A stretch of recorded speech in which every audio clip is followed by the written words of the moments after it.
All right, everybody, ignore the slide behind me. That's for zoology. This is anatomy, and today we are going to start the tissues unit. So let's go ahead and begin. Remember, tissues are a group of cells, similar cells working together to form a specific function. So let's go ahead and get this unit started. All right, everybody, welcome to the beginning of the tissue level of organization. Let's go ahead and get started. So remember that in the structural level of organization, that molecules and atoms make up cells, and cells make up tissues, and tissues are a group of cells with a common embryonic origin that function together to carry out specialized activities. They will include various types of cells ranging from hard, or which would be your bone, semi-solid or fat cells, to liquid, which of course would be our blood. Remember that histology is a subdivision of anatomy that is the study of tissues. Of the 10 trillion cells in our body, no single cell type can be called a typical kind of cell. Each of the cells are very specialized to perform a certain function in the different tissues. So there are lots of different kinds of cells making up lots of different kinds of tissues. A trained histologist can recognize over 200 distinct human cell types under the microscope. Each cell type has a feature that is particular to its function.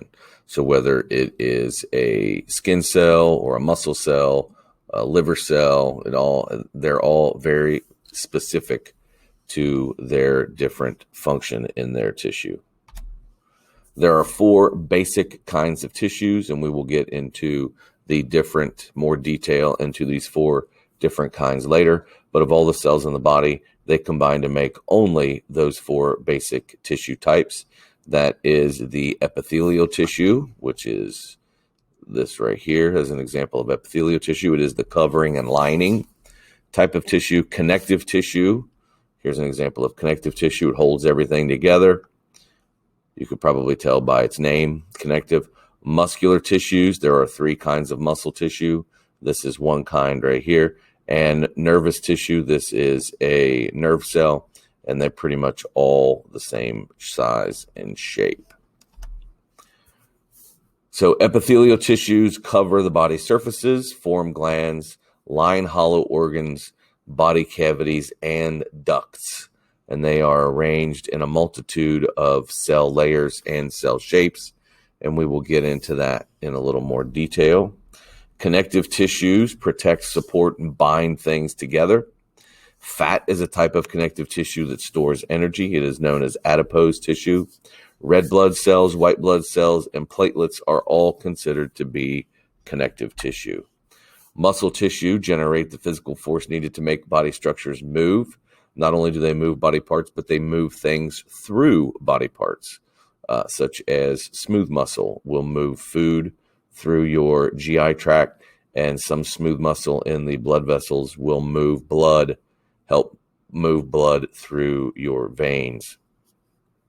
They also use to generate heat by the body. And then nervous tissue detect changes in the body and respond by generating nerve impulses. All right, so we're going to do the very basic introduction to the epithelial tissue. It is used to line surfaces and form protective barriers. Epithelium is also good at secreting things such as mucus, hormones, and other substances. All epithelia have a free apical surface and an attached basal surface. So here is a very simple example. This is a layer of epithelial tissue. This is the exposed open area. It is called the apical surface. So whether this is the surface of your skin, whether this is the inside of your esophagus, the inside of your trachea, the lining of your colon, anywhere you're going to have exposure to an open area it will be covered with epithelial tissue, whether it's the outside of your body or an open space on the inside of your body. All right. And that is going to wrap up this first video lesson. All right. As I said at the end of that video lesson, that's going to wrap up today's lecture material. So as always, if you have any questions, let me know. And thanks for watching. We'll talk to you later.